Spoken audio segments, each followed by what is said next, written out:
ADHD advice. How do you tell what's real and what's just a myth? Hi, I'm Caroline Maguire, and if you've ever searched for ADHD help online and felt overwhelmed by all the opinions and advice and quick fixes out there, you are absolutely not alone. One person says, cut out gluten and you'll be fine. Another says, you just need to try harder. And someone else swears by a 3-step system that magically fixes everything.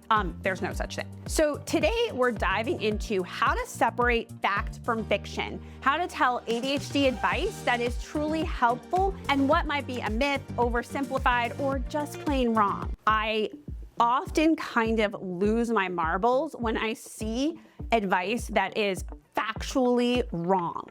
I have a master's degree, the focus is executive function, social emotional learning, and I continually learn and grow. I write books, and when you write books, you have to have all these studies and all these things fact checked. And I think it's really overwhelming for the average person because a lot of this advice is just not necessarily correct. So I want to talk about checking the source. Step 1, understand why ADHD is so easy to be misunderstood. ADHD is one of the most visible but least understood neurodevelopmental conditions out there. Part of the confusion comes from the fact that ADHD symptoms vary. My ADHD is not your ADHD. What works for one person might not work for another. But instead of acknowledging this nuance, many people online offer very all or nothing, black or white answers. ADHD is more than just distraction and forgetfulness.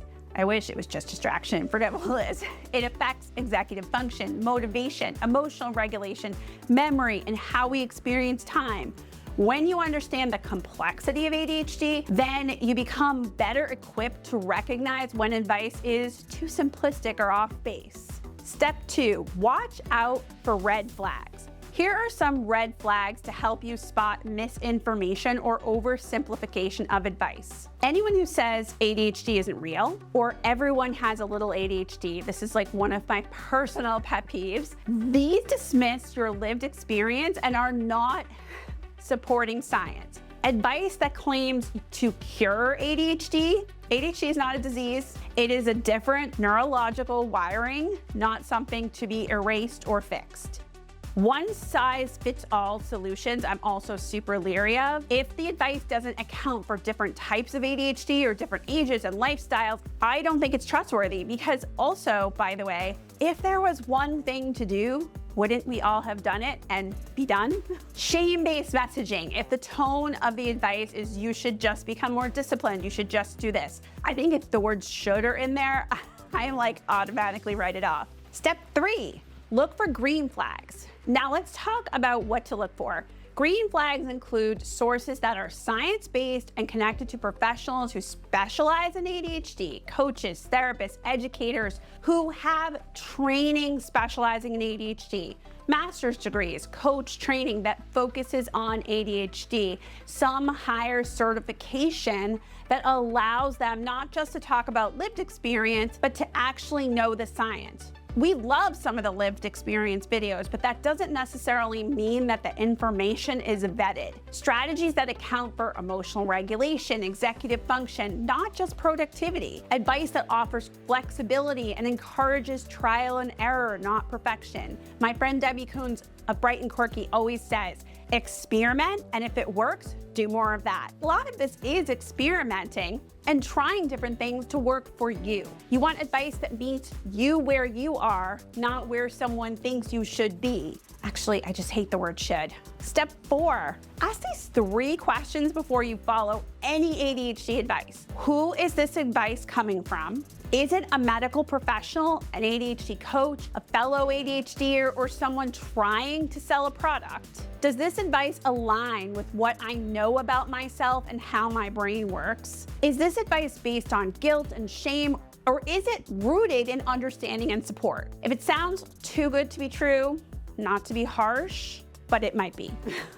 Because if there was one solution, wouldn't I have done that? Wouldn't you have done that? Yes. Step 5, personalize everything. ADHD is deeply personal. Your needs, challenges, and strengths are not like anyone else's. My ADHD is different from your ADHD. So even when you find a great piece of advice, don't treat it as universal law.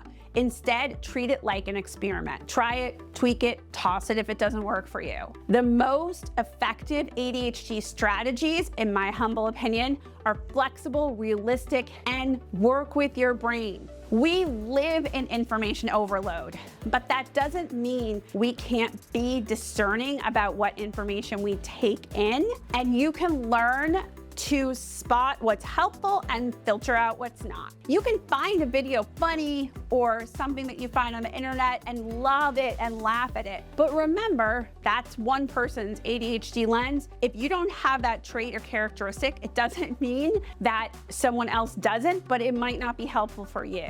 If you're looking for research-based, compassionate ADHD tools, that's what I'm trying to provide here, science-based information. I have a master's degree in executive function, social emotional learning, and I really try for my own channels and feeds and things that I follow to look for people who understand ADHD on that higher level and are very thoughtful about what they put out there. I hope this video helps. Please like and subscribe to this channel. Everything that's coming out of the channel is actually coming from comments you've made and things you've asked for.